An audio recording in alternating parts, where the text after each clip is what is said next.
My name is Ariel, and I am 32 years old. When the bank called saying I owed over $500,000 for a house, I had never seen my entire world stopped. The woman on the phone insisted I had signed for a mortgage that would take 2 lifetimes to pay off. As the puzzle pieces came together, one horrifying truth emerged. My own sister Heather had stolen my identity. The person I had protected since childhood had betrayed me in the worst possible way. Before I share how this nightmare unfolded, let me know where you are watching from. Drop a like and subscribe if you have ever been betrayed by someone you trusted. Trust me, what happened next at that family dinner changed everything. Life before that fateful phone call was remarkably ordinary, but I had worked hard for that ordinary. At 32, I had finally established myself at Horizon Marketing in downtown Chicago. My position as a senior account manager was not glamorous, but it paid well enough for me to afford my cozy one-bedroom apartment in Wicker Park. The rent was steep at nearly $2,000 a month, but I loved the neighborhood and the independence it represented. Financial stability had been my obsession since graduating college with student loans that seemed insurmountable at the time. For years, I lived with roommates, packed lunches, and declined weekend trips to slowly build my savings account. By last year, I had managed to save nearly $40,000 toward a down payment on my own place. My credit score was 879. I monitored religiously every month. This perfect credit score represented years of discipline and careful planning. My family situation was less idyllic than my financial one. My parents divorced when I was 12, and Heather was just 7. Dad moved to Arizona with his new girlfriend barely 6 months after the separation, and his presence in our lives dwindled to occasional birthday calls and a check at Christmas. Mom was left to raise 2 daughters alone, working 2 jobs to keep us in our modest suburban home. Perhaps it was inevitable that Mom developed a special soft spot for Heather. My sister was the baby of the family, naturally charismatic with her big blue eyes and quick laugh. She struggled more visibly with Dad leaving, having temper tantrums and crying fits that demanded attention. I, on the other hand, became the responsible one almost by default. While Mom worked late, I would cook dinner, help Heather with homework, and make sure the house was clean. This dynamic followed us into adulthood. When Heather dropped out of community college to pursue an acting career that never materialized, Mom defended her choice. When she moved back home at 25 after her 3rd failed relationship, Mom welcomed her with open arms. Meanwhile, my academic achievements and career progress were acknowledged with quick congratulations before conversations inevitably turned to concerns about Heather. My relationship with my sister was complicated. As children, we had been close despite the 5-year age gap. I read her bedtime stories and braided her hair for school. I defended her against neighborhood bullies and taught her how to ride a bike. But as we grew older, the differences in our personalities became impossible to ignore. While I saved meticulously, Heather spent extravagantly. Her apartment was always filled with designer clothes still bearing tags, electronics she barely used, and furniture that cost more than my monthly salary. When I asked how she afforded such luxuries on her sporadic income from waitressing and retail jobs, she would vaguely mention side hustles or investment opportunities. The red flags were there, but I ignored them. 3 times in the past 5 years, Heather had called me in tears about overdrawn accounts or maxed out credit cards. Each time I transferred money to her with lectures about budgeting that she pretended to take to heart. The last time, just 14 months ago, I had given her $6,000 to avoid eviction after she fell 3 months behind on rent. She promised to pay me back with interest. I never saw a dollar of it. 2 months before the bank called, Heather invited me for coffee at an upscale cafe downtown. She looked different, more polished in designer clothes, with a new haircut that must have cost hundreds. She radiated excitement as she stirred her latte. "I finally did it, Mandy," she said, using my childhood nickname. "I bought a house." I nearly choked on my coffee. "A house? How? Where?" "Lake Forest," she said casually, naming one of the wealthiest Chicago suburbs. 4 bedrooms, 3 baths, with a yard big enough for a pool next summer. The math did not add up. Last I knew, Heather was working part-time at a boutique on Michigan Avenue. "That is incredible," I said carefully. "How did you manage the down payment? Those houses are easily over $500,000. Heather waved her hand dismissively. "I have been saving, and James helped." Of course, James was apparently her new boyfriend, though strangely, in the 6 months they had been dating, I had never met him. According to Heather, he was some kind of investment banker who traveled constantly. He sounds generous, I commented. We are in love, she replied, a defensive edge creeping into her voice. He wants to take care of me. When I asked for her new address to visit, Heather changed the subject abruptly, asking about my boring job and tiny apartment in a way that felt newly condescending. We parted with a promise to schedule a housewarming visit that never materialized. Something about the conversation left me uneasy, but I pushed the feeling aside. My sister had always been dramatic and secretive, especially when things were going well for her. I assumed this was just more of the same. How wrong I was. The call came on a Tuesday morning while I was preparing for a client presentation. The number was unfamiliar, but I answered anyway, balancing my phone between my ear and shoulder as I sorted through presentation slides. Hello, am I speaking with Ariel Walsh? A professional female voice asked. Yes, this is she. This is Patricia Miller from Lakeside Financial. I am calling regarding your mortgage payment, which is now 60 days past due. I froze. I am sorry. There must be some mistake. I do not have a mortgage. There was a pause on the other end. Miss Walsh, according to our records, you took out a mortgage for $568,000 for a property at 720 Oak Ridge Drive in Lake Forest last November. The monthly payment is $3,412, and we have not received payment for January or February. My stomach dropped. That is impossible. I never purchased any property in Lake Forest. What followed was a 30-minute conversation that left me shaking. According to Patricia, I had not only signed mortgage documents for an expensive suburban home, but had made payments for the first 3 months before suddenly stopping. When I insisted there had been a mistake, she agreed to email me copies of the loan documents. 10 minutes later, I stared at my computer screen in horror. There it was, a complete mortgage application with all my personal information, my social security number, employment history, bank account details, and a signature that looked remarkably like mine, but was not. The property address sounded vaguely familiar. I opened Google Maps and typed it in, my hands trembling. The street view showed a large, elegant, 2-story home with a circular driveway and professional landscaping. Then it hit me with sickening clarity. This was the house Heather had been describing at our coffee meeting. I called in sick to work and spent the next several hours in a frantic investigation. I pulled my credit report, something I had not done in nearly 6 months. The mortgage was there, along with 3 new credit cards I had never applied for, all maxed out at their limits of $10,000, $15,000, and $20,000. My perfect credit score had plummeted to 520. Panic clawed at my throat as I called the credit card companies. Each told the same story. The cards had been opened in my name with my social security number, all with addresses in Lake Forest. The mailing address for statements had been changed online almost immediately after approval.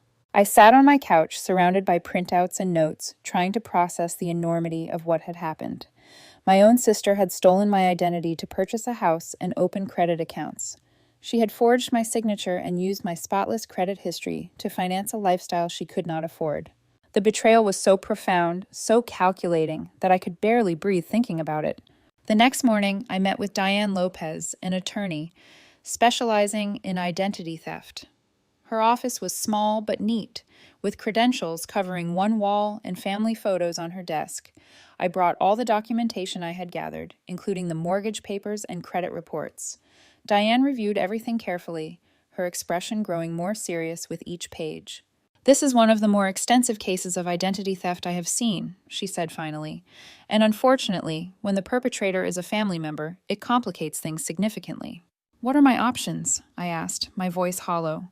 Legally, you have 2 paths. You can file a police report for identity theft, which would likely lead to criminal charges against your sister. Or you can try to handle this privately, getting your sister to admit what she did and assume the debt legally. She explained that without a police report, getting the fraudulent accounts removed from my credit would be nearly impossible. The banks and credit card companies would have no obligation to consider the debt fraudulent. I would remain liable for over $600,000 of debt I did not create. Even with a police report, this will not resolve quickly, Diane warned. We are talking months, possibly over a year, to completely clear your credit. And if your sister actually contests the charges, claiming you authorized her to use your information, it could become even more complicated. I left Diane's office with a decision to make that would change my family forever. Could I really file a police report against my own sister, the person I had helped raise, the little girl who used to climb into my bed during thunderstorms? But as I drove home, anger began to replace my shock.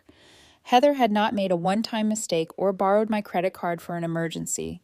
She had executed an elaborate scheme, systematically stealing my identity to finance a fantasy life while knowing it would eventually destroy my financial future. The premeditation was chilling. I tried calling Heather that evening. The call went straight to voicemail. I sent a text. "We need to talk about the house in Lake Forest. Call me immediately." Hours passed with no response. I called again the next morning. Nothing.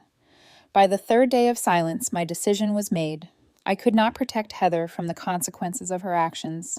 Not this time. With hands that would not stop shaking, I drove to the police station and filed a report for identity theft. After filing the police report, I decided I needed to confront Heather in person. Since my calls and texts continued to go unanswered, I had no choice but to drive to the address on the mortgage documents, the house purchased with my stolen identity. The drive to Lake Forest took nearly an hour from my apartment. As I turned onto Oak Ridge Drive, the houses grew progressively larger and more impressive. When I pulled up to number 720, my breath caught in my throat. The house was even more imposing in person than it had appeared on Google Maps. A sprawling colonial-style home with perfect symmetry. It sat on at least an acre of professionally landscaped property. A luxury SUV I did not recognize was parked in the circular driveway. For several minutes, I sat in my car, gathering courage. This house, with its perfect exterior and manicured lawn, represented everything that had been stolen from me: my identity, my credit, my financial security, and most painfully, my trust in my sister. I finally approached the front door and rang the bell. Through decorative glass panels, I could see movement inside. The door swung open to reveal Heather dressed in yoga pants and an expensive-looking sweater, her expression changing from neutral to shock when she saw me. "Ariel, what are you doing here?" Her voice was high and brittle. "We need to talk," I said, stepping forward before she could close the door. "About this house, and the mortgage, and my name, and the credit cards you opened fraudulently." Heather's face paled, but she quickly recovered. "I do not know what you are talking about. James bought this house." "Stop lying, Heather. I have seen the mortgage documents with my forged signature. The bank is calling me about missed payments." She glanced nervously over her shoulder before stepping onto the porch and pulling the door mostly closed behind her. "Look, it is not what you think. It was supposed to be temporary. James and I are getting married in June, and he is going to refinance everything in his name." "James," I repeated, "this mysterious boyfriend I have never met. Does he even exist, Heather?" Her eyes flashed with anger. "Of course he exists. He travels for work. He is in London right now." "Then call him right now. I want to speak to him." Heather fidgeted with her sweater. "He is in meetings. The time difference." "Let me inside," I demanded, my patience evaporating. After a moment of hesitation, she stepped aside. The interior of the house was as impressive as the exterior, with soaring ceilings, hardwood floors, and furniture that looked straight out of a design magazine. But something felt off. There were no personal photographs, no evidence of a male occupant, and several rooms contained furniture that still had tags attached.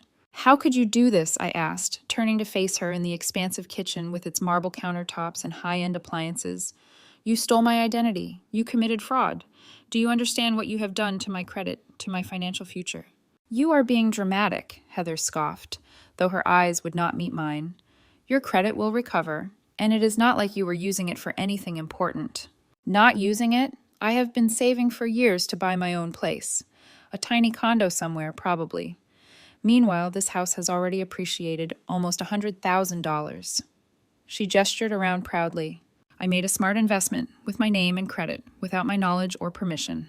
Heather's expression hardened. "You have always been so selfish, Ariel. You have a good job and savings. I had nothing. Was I supposed to wait tables forever while you hoarded your perfect credit score like some kind of trophy?" I was speechless. In Heather's distorted reality, I was the villain for not willingly sacrificing my financial security for her benefit. There was no remorse, no acknowledgement of the harm she had caused, only entitlement and resentment. Over the next few days, I dug deeper into Heather's deception. A former colleague who worked in real estate helped me access property records, revealing that James had never been part of the mortgage application. The down payment, nearly $60,000, had come from an account in Heather's name. How she had accumulated that much money became clear when I discovered, through social media connections, that Heather had been borrowing money from various friends and acquaintances, promising returns from investment opportunities that never materialized. One particularly illuminating conversation was with Caitlin, a former roommate of Heather's, who contacted me after seeing my name in connection with the Lake Forest property. She told everyone she was engaged to an investment banker named James, Caitlin explained over coffee. She would show up with expensive gifts she claimed were from him, but I never saw them together. When I asked to meet him, there was always some excuse. Caitlin had loaned Heather $12,000 to invest in a startup James was advising. She never saw that money again, and when she pressed for repayment, Heather blocked her on all platforms. She was running a small-time Ponzi scheme, Caitlin concluded, taking money from new friends to pay back older ones, just enough to keep people from going to the police, but I guess she needed a bigger score. That bigger score had been my identity, my perfect credit history that had allowed her to secure a mortgage and credit cards. No bank would have approved with her own financial history. The final blow came when my mother called, her voice shaking with anger. "How could you go to the police about your sister?" she demanded without preamble. My stomach dropped. "Mom, she stole my identity. She took out a mortgage and credit cards in my name without my knowledge. She made a mistake. She was desperate. That does not mean you turned family over to the police." "A mistake, Mom? This was calculated identity theft to the tune of over $600,000. She said you knew about it. My mother insisted that you agreed to help her get started and then changed your mind." The lie was so audacious it left me momentarily speechless. "That is absolutely false. I had no idea until the bank called about missed payments." My mother's voice softened to the wheedling tone she had always used when asking me to accommodate Heather's needs above my own. "Surely there is another way to resolve this. She is your sister. Family helps family." "Where was this family loyalty when she was stealing my identity?" I asked bitterly. "Ariel Jean Walsh," my mother snapped, using my full name as she had when I was a child in trouble. "You need to drop these charges and work this out privately. Think about what this will do to Heather's future if she has a criminal record. What about my future, with this debt and destroyed credit?" "You will manage. You always do. Heather is more vulnerable." The conversation ended with my mother's disappointment heavy in my ears. Once again, I was expected to sacrifice my well-being to protect Heather from consequences she fully deserved. For the first time in my life, I was prepared to refuse. After the confrontation with Heather and the distressing call from my mother, I knew I needed professional guidance beyond legal advice. I scheduled an appointment with Marcus Daniels, a financial advisor recommended by my attorney who specialized in identity theft recovery. His office was located in a downtown high-rise with a view of Lake Michigan that would normally have impressed me. That day, however, I barely noticed it, clutching my folder of documents like a lifeline. "The impact of this kind of identity theft is far-reaching," Marcus explained after reviewing my situation. "Beyond the immediate debt, we are looking at 3 to 7 years of credit impacts. This will affect your ability to rent apartments, finance a car, obtain certain jobs, and definitely purchase your own home." He pulled up a projection on his computer screen showing my financial trajectory with and without the fraudulent debt. The contrast was stark and devastating. Even if the creditors eventually remove these accounts from your record, which is not guaranteed, the damage to your credit score will linger. We will need to initiate disputes with all 3 credit bureaus, contact each creditor with copies of the police report, and prepare for a lengthy battle. When I asked about the timeline for resolution, his expression grew somber. "In the best-case scenario, with your sister admitting to the fraud and cooperating fully, we might resolve the major issues within 6 to 8 months. More realistically, given what you have told me about her denial, we are looking at 12 to 18 months of active work to clear your name." The weight of that timeline, a year or more of my life dedicated to undoing the damage Heather had caused, settled heavily on my shoulders. I would need to put my own home-buying plans on indefinite hold. The $40,000 I had saved for a down payment would likely be consumed by legal fees and temporary financial arrangements while my credit was rebuilding. "What about the mortgage specifically?" I asked. "The bank is threatening foreclosure proceedings." "That is actually somewhat helpful for your case," Marcus noted. "Foreclosure is a lengthy process, and it gives us documentation of the default. However, until we resolve this, you may face collection calls, potential lawsuits from creditors, and even tax implications if the debt is eventually written off. I left Marcus's office with a comprehensive action plan, but an even heavier heart. The road ahead would be difficult and long, with no guarantee of complete resolution. The unfairness of it all, having to fight to prove I was a victim rather than a participant in this fraud, fueled a growing anger that overshadowed my initial shock and hurt. The next day, I returned to the police station to provide additional documentation for their investigation. Detective Sarah Collins, a pragmatic woman in her 40s with short gray hair and direct eyes, had been assigned to my case. Family fraud cases are among the most complex we handle, she told me. The personal connections create layers of complications that straightforward identity theft does not have. My sister is denying everything, I explained. She told our mother I had agreed to this arrangement and changed my mind. Detective Collins nodded. That is common. Perpetrators often rely on family loyalty to escape consequences. They assume the victim will eventually drop charges rather than see a family member prosecuted. My mother is certainly expecting that, I admitted. And what do you want? She asked, studying me carefully. The question stopped me short. What did I want? I had been operating on autopilot since discovering the fraud, reacting to each new development without a clear end goal beyond clearing my name. I want my financial identity restored, I said slowly. I want my sister to face consequences for what she did, and I want her to acknowledge the harm she caused me. Detective Collins nodded. Those are reasonable desires, but I should warn you, in these cases, full resolution in all three areas is rare. The system can help restore your financial standing eventually. Legal consequences can be pursued, but the personal acknowledgement you seek, the admission of wrongdoing and genuine remorse, that is beyond what the legal system can provide. Her honesty was both refreshing and daunting. I realized I had been harboring a fantasy that some authority figure, some system, would not only undo the practical damage, but also force Heather to truly understand and regret her actions. The reality was far more complicated. As the investigation proceeded, my mother's pressure intensified. She called daily, alternating between guilt trips about family loyalty and thinly veiled threats about permanent estrangement if I continued persecuting Heather. Other family members began reaching out as well, their understanding of the situation clearly filtered through my mother's biased lens. Could you not have worked this out privately? My Aunt Susan asked during one particularly difficult call. Taking family matters to the police seems extreme. She stole over $600,000 of debt in my name, I repeated for what felt like the 100th time. That is not a family matter. It is a crime. Through it all, I maintained my resolve. I worked with Marcus to initiate credit disputes and sent certified letters to each creditor. I met regularly with Detective Collins to provide any requested information. I consulted with Diane about the potential for civil action to recover damages. I also began preparing for the upcoming monthly family dinner traditionally held at my mother's house on the last Sunday of each month. I had missed February's dinner, still reeling from the initial discovery. March's dinner was approaching, and despite my mother's cold treatment, she confirmed it was still happening and Heather would be attending. It would be a good opportunity for you two to talk things through privately, she suggested, the implication clear that I should drop the legal proceedings and find a family solution. I had no intention of having a private conversation with Heather that she could later misrepresent. Instead, I made copies of the police report, the mortgage documents with the forged signature, and the credit card statements. I placed them in a folder that I kept with me at all times, a tangible reminder of why I could not back down, even as doubts and second thoughts plagued my sleepless nights. The day before the dinner, I met with both Marcus and Diane to finalize my approach.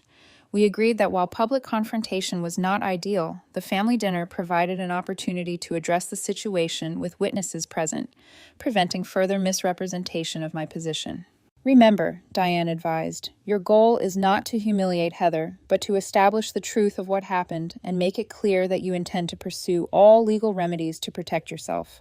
I nodded, though privately, I acknowledged that a small, hurt part of me did want Heather to experience some fraction of the humiliation and distress she had caused me. That night, alone in my apartment, I rehearsed what I would say and how I would respond to the inevitable defensive reactions. I prepared for tears, anger, and manipulation, all tactics Heather had employed throughout our lives when confronted with her actions. What I could not prepare for was the strange calm that settled over me as I made my final decision. After a lifetime of protecting my sister, of putting her needs before my own, I was choosing to protect myself instead. The guilt I had expected to feel was overshadowed by a growing sense of liberation.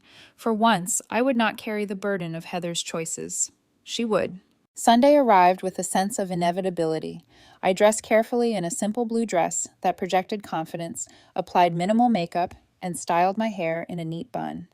The folder with the documents sat on my passenger seat during the 30-minute drive to my mother's suburban home, a physical manifestation of the boundary I was finally establishing. When I arrived, several cars were already parked in the driveway, including a rental car I assumed belonged to Heather, since her luxury SUV would have immediately raised questions about her financial situation.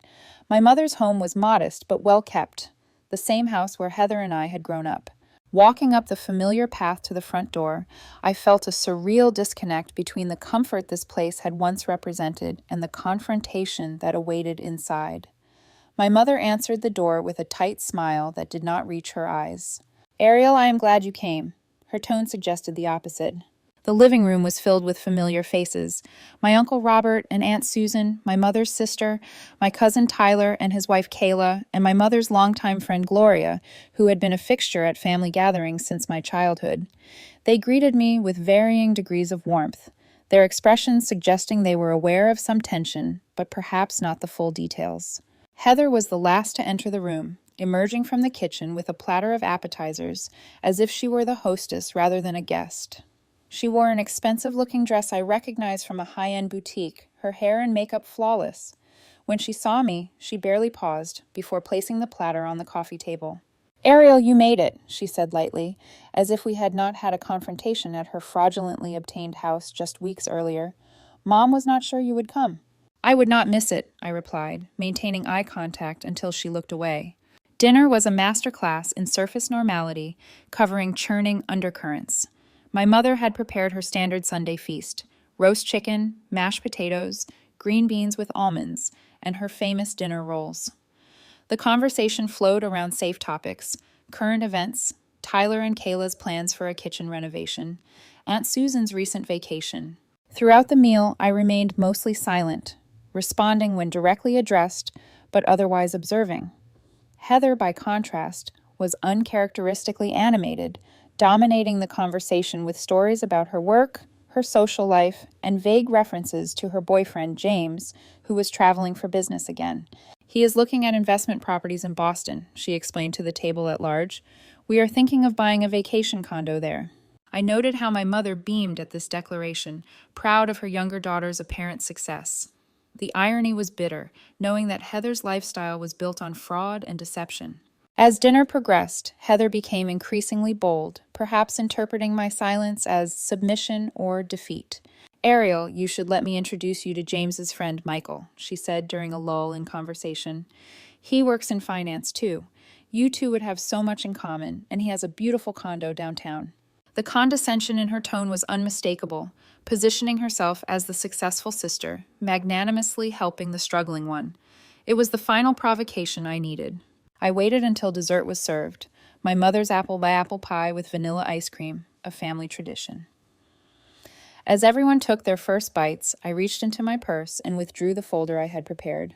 "Actually, Heather," I said, my voice cutting through the casual conversation, "before you start arranging my social life, there is something we need to discuss." The table fell silent. My mother's expression turned alarmed. "Ariel, this is not the time or place," she said quickly. "I think it is exactly the right time and place," I countered, opening the folder. "Since everyone here has likely heard one version of recent events, I think it is important they hear the complete truth." I removed the police report and placed it on the table, sliding it toward Heather, whose fork remained suspended halfway to her mouth. "This is a police report I filed 3 weeks ago for identity theft," I said, my voice steady despite my racing heart. "Someone used my social security number and forged my signature to take out a mortgage for $568,000 and open multiple credit cards." Heather's fork dropped to her plate with a clatter. The sound seemed to echo in the stunned silence. "That someone," I continued, looking directly at Heather, "was my sister." "What is this nonsense?" Aunt Susan exclaimed, looking between us. "I withdrew the mortgage documents next. placing them beside the police report. These are the loan documents for a house in Lake Forest, purchased in my name without my knowledge or consent.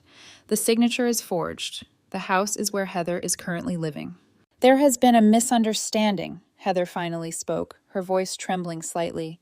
Ariel agreed to help me with the financing temporarily. James is going to refinance everything once we are married. That is a lie, I said flatly. I never agreed to anything. I did not know about the mortgage or the credit cards until the bank called about missed payments, and I strongly suspect James does not exist, at least not as the wealthy financier you have described. My mother stood abruptly. That is enough, Ariel. I will not have you attacking your sister this way. Attacking her, Mom? She committed fraud. She stole my identity. She has destroyed my credit and left me liable for over $600,000 of debt. Uncle Robert leaned forward, his expression grave. Is this true, Heather? Did you use your sister's information without her permission? Heather's eyes darted around the table, assessing her audience. Finding no automatic allies beyond my mother, her strategy shifted. I was desperate, she said, tears welling in her eyes. The housing market was moving so fast, and I was going to lose my dream home. I planned to tell Ariel, but then everything happened so quickly. You had months to tell me, I countered. You made payments from your account for 3 months, then stopped. This was not a split-second decision. It was calculated fraud. Where did you get the money for the down payment? Tyler asked, his background in banking making him perhaps the quickest to understand the full implications. Heather's tears disappeared as quickly as they had appeared. That is none of your business. Actually, it might be many people's business, I said. I have spoken to several of Heather's friends who loaned her money for supposed investments that never materialized. It seems she has been running a small-scale Ponzi scheme for years. The table erupted in overlapping voices, questions, and exclamations, creating a cacophony of confusion and disbelief. My mother repeatedly tried to shut down the conversation while Aunt Susan and Uncle Robert pressed for answers. Through it all, Heather's expression cycled through panic, anger, and calculation. Finally, as the initial shock subsided, Heather adopted a new approach. Fine, she said loudly, silencing the table. Yes, I used Ariel's information for the mortgage, but only because she always had everything handed to her while I struggled. Handed to me? I repeated incredulously. I worked 2 jobs through college. I lived with roommates for years to save money. I built my credit score through careful planning and sacrifice. You were always the perfect one, Heather spat. Perfect grades, perfect job, perfect credit. Do you know what it is like living in that shadow? Mom made it clear you were the responsible one, the successful one. So you decided to steal my identity because you were jealous? I asked, genuinely bewildered by her reasoning. I decided to take what I deserved. Why should you hoard a perfect credit score when I needed it more than you did? You were not even using it for anything important. The raw entitlement in her voice stunned the table into silence. Even my mother looked taken aback by the naked resentment in Heather's justification. Heather, Uncle Robert said slowly, what you did is not just morally wrong, it is a serious crime. Identity theft involving this amount of money could mean jail time. No one is going to jail, my mother interjected frantically. This is a family matter that we will resolve privately. It stopped being just a family matter when she committed fraud, I said firmly. The investigation is already underway. The mortgage company and credit card companies are cooperating with the police. Heather's composure finally cracked completely. You would really send your own sister to jail after everything I have done for you? The absurdity of the question might have been laughable if it were not so infuriating. What exactly have you done for me, Heather? Name one thing. She faltered, unable to produce a single example. In the weighted silence, the full extent of our unbalanced relationship became clear to everyone at the table. I cannot believe you are doing this to me, Heather finally said, reverting to the victim role she had perfected since childhood. Mom, are you going to let her destroy my life like this? Before my mother could answer, I stood up. I am not destroying your life, Heather. You did that yourself when you decided to commit identity theft. What happens next is the consequence of your choices, not mine. As I gathered my documents and prepared to leave, Heather made one final desperate attempt. I will pay it all back, every cent. Just drop the police report, please, Ariel. With what money? The house is in foreclosure proceedings. The credit cards are maxed out. Your scheme of borrowing from one person to pay another has collapsed. There is no mysterious boyfriend about to rescue you. The truth, spoken plainly in front of witnesses, seemed to finally penetrate. Heather's shoulders slumped as the magnitude of her situation became undeniable. "What do you want from me?" she asked, her voice small for the first time. "I want you to admit to the police and the creditors exactly what you did. I want you to accept the legal consequences of your actions, and I want you to understand that you cannot manipulate or lie your way out of this situation." I looked around the table at the shocked faces of my family members, many of whom were seeing the dynamic between Heather and me clearly for the first time. "I am sorry it came to this," I told them, "but I will not be the victim of fraud and then be made to feel guilty for protecting myself." As I walked out the door, the weight that had been pressing on my chest for weeks felt marginally lighter. The road ahead would be difficult, but for the first time since this ordeal began, I felt certain I was on the right path. The weeks following the family dinner unfolded in a chaotic blur of legal proceedings, financial damage control, and emotional fallout. Detective Collins called 3 days after the confrontation to inform me that Heather had been arrested and charged with identity theft, forgery, and fraud. The amount involved elevated the charges to felony level, with potential penalties including significant fines and prison time. "She is cooperating now," Detective Collins explained.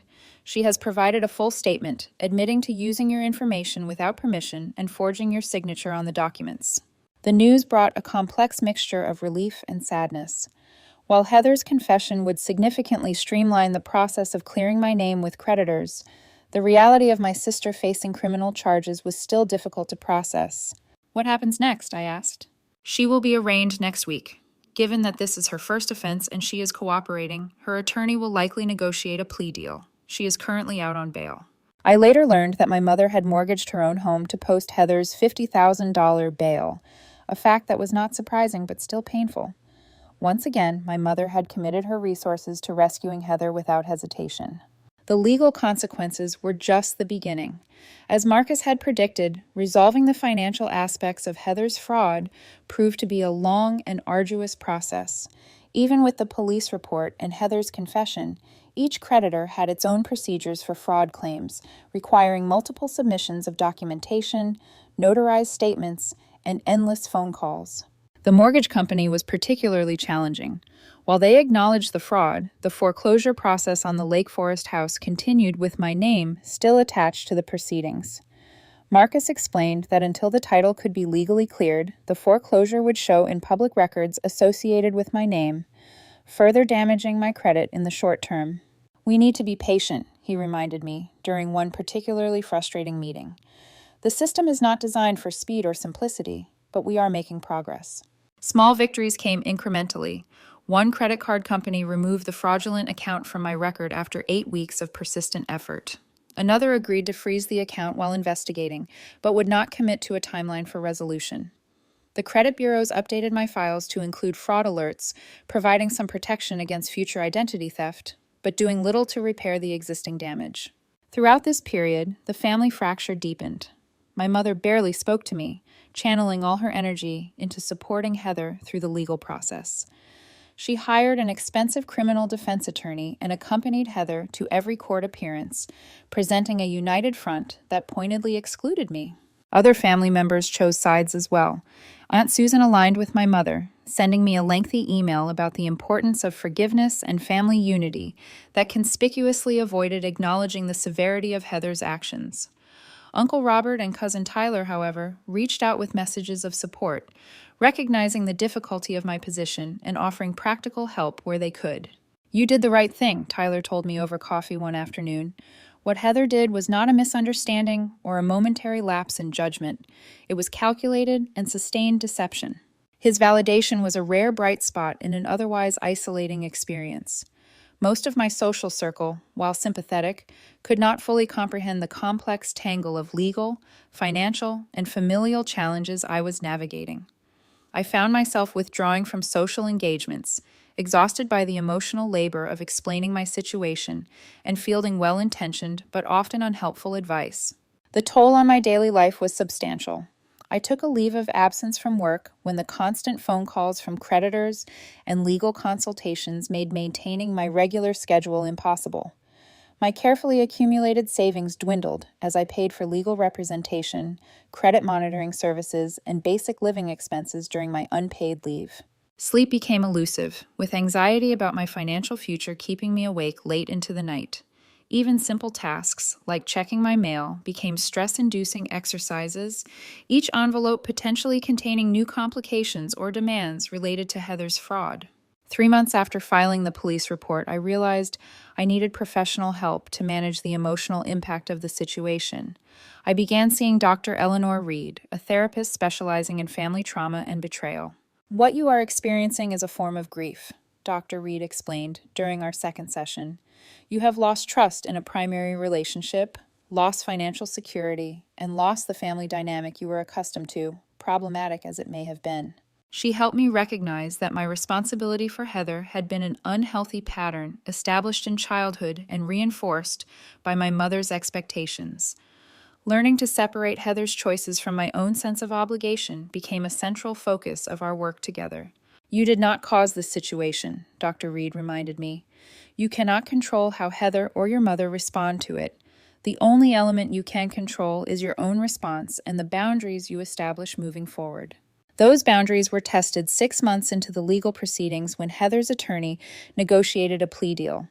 In exchange for a guilty plea to reduce charges, she would receive 3 years of probation, mandatory financial counseling, 200 hours of community service, and an order to make full restitution for all fraudulent debts. The day after accepting the plea, Heather called me directly for the first time since the family dinner confrontation. "Ariel," she began, her voice smaller than I had ever heard it, "I know you probably do not want to talk to me, but please, just listen." I remained silent, allowing her to continue. "I am sorry," she said, the words sounding awkward and unfamiliar in her mouth. "What I did was wrong. I knew it was wrong when I did it, and I kept doing it anyway." "Why?" I asked, the question that had haunted me for months. Heather sighed heavily. "Because it was easy. Because I convinced myself you would never know. Because I was jealous of how together your life seemed while mine was falling apart. None of these are good reasons. I know that now." Her apology seemed genuine, but experience had taught me to be cautious about Heather's apparent insights. Too often in the past, her moments of clarity had been performative, designed to elicit forgiveness without genuine change. "I appreciate you saying that," I said carefully, "but I need more than words at this point. I know, my lawyer says the restitution will take years, but I'm going to pay back everything. I am selling all the stuff I bought, looking for a real job." "And Mom's house?" I asked, aware that our mother's decision to mortgage her home for Heather's bail had created yet another financial entanglement. Heather was quiet for a moment. "I am trying to figure that out too. She should not lose her house because of me."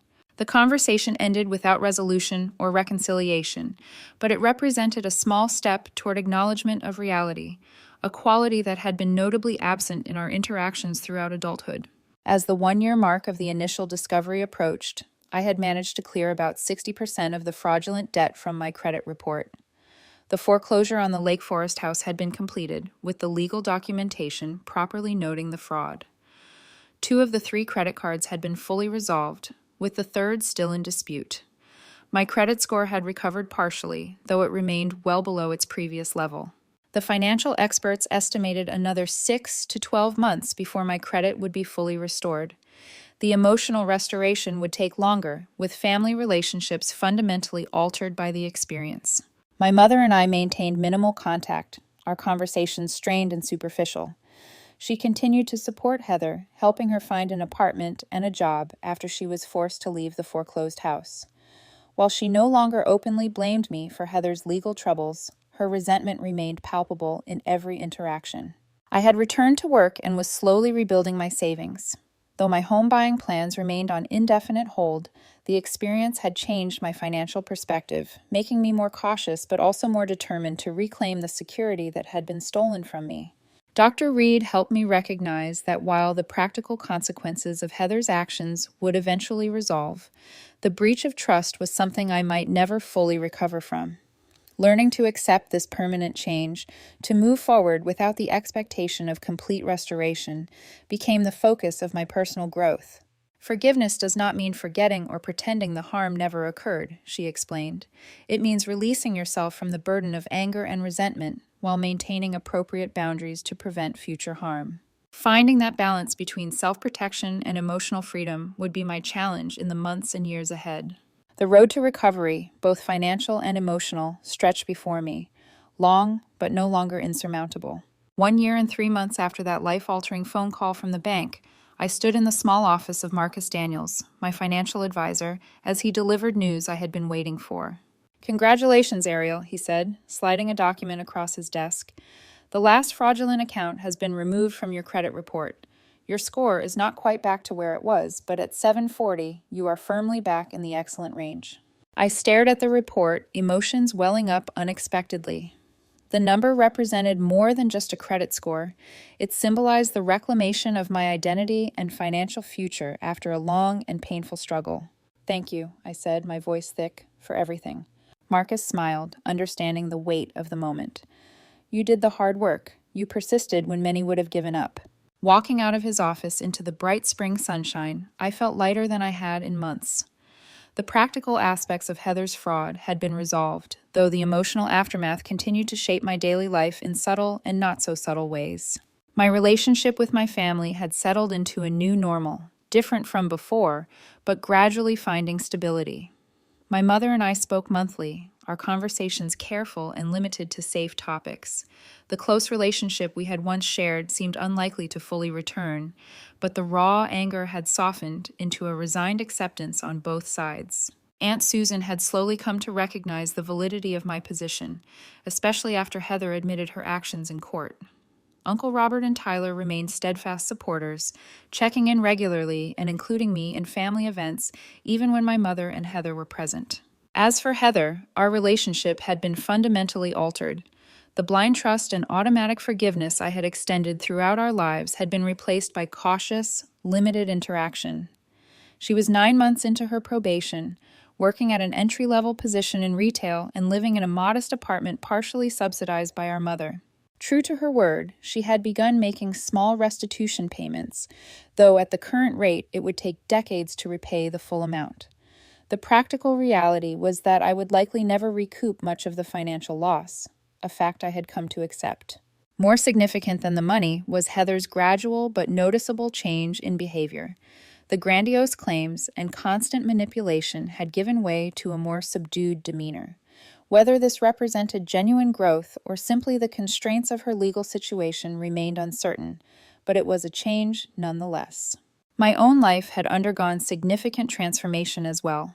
The experience had forced me to examine patterns and assumptions I had carried since childhood, particularly around family dynamics and my role as the responsible one.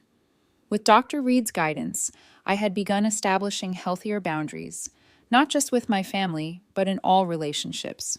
Professionally, I had returned to work with renewed focus and eventually earned a promotion that helped stabilize my finances.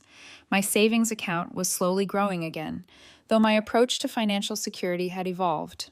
I now maintained multiple accounts at different institutions and invested in regular credit monitoring services, protective measures against future vulnerability. My plan to purchase my own home remained intact, though postponed and modified. The experience had taught me to value flexibility and emergency reserves above the status of homeownership, priorities that shaped my revised financial planning. 6 weeks after receiving the cleared credit report, I encountered Heather unexpectedly at a local coffee shop. I had stopped in for a quick latte before work, and she was behind me in line. For a moment, we both froze, the familiar awkwardness of our new reality settling between us. "Ariel," she said finally. "Hi, Heather." I nodded, uncertain whether to continue the conversation or pay for my drink and leave. She solved the dilemma by asking, "Do you have a minute to talk?" Against my better judgment, I agreed. We sat at a small table by the window, the morning sunlight creating patterns on the worn wooden surface between us. "You look good," she said, and seemed to mean it. Gone were the designer clothes and perfectly styled hair. She wore simple jeans and a plain sweater, her hair pulled back in a casual ponytail. "Thanks. How are you?" I asked, the polite question, though it felt strange given our history. "Managing," she replied with unexpected honesty. "The job is not exciting, but it is steady. My counselor is helping me understand my spending issues." She paused, then added, "I have not opened any new credit cards." The statement, delivered with a hint of pride, struck me as both sad and encouraging. The bar was low, but she was acknowledging it existed. "That is good," I said, unsure how to navigate this new territory. Heather looked down at her coffee, then met my eyes directly. I have been thinking a lot about why I did what I did. Not just the identity theft, but all of it, the lying and manipulation. It was not just about money or things. I waited, giving her space to continue. I was trying to be someone I am not, creating this fantasy life where I was important and successful, taking shortcuts instead of doing the work. She shook her head. I watched you build your life step by step, and instead of doing the same, I resented you for it and tried to take what you had created. The insight surprised me. It was more self-aware than anything I had heard from Heather before. Mom always made excuses for me, she continued. She never made me face consequences. I think she thought she was protecting me, but she was just teaching me I could get away with anything. And now? I asked quietly. Now I am learning what it means to be accountable. It is not fun, she admitted with a small, rueful smile. But it feels more real than anything in my life before. We talked for nearly an hour, the conversation more honest than any we had shared since childhood. There were no dramatic promises of changed behavior or tearful pleas for forgiveness, just a quiet acknowledgement of reality and tentative steps toward a new kind of relationship. As we prepared to leave, Heather asked, "Do you think we will ever be close again?" I considered the question carefully. I do not know. Trust once broken is difficult to rebuild, but I am open to seeing who you become now. It was the most honest answer I could give, neither closing the door completely nor offering false assurances. In the months that followed, I continued rebuilding my life with new wisdom. The experience had taught me painful but valuable lessons about family dynamics, financial security, and my own resilience. I had discovered strength I did not know I possessed, and identified vulnerabilities I had previously ignored.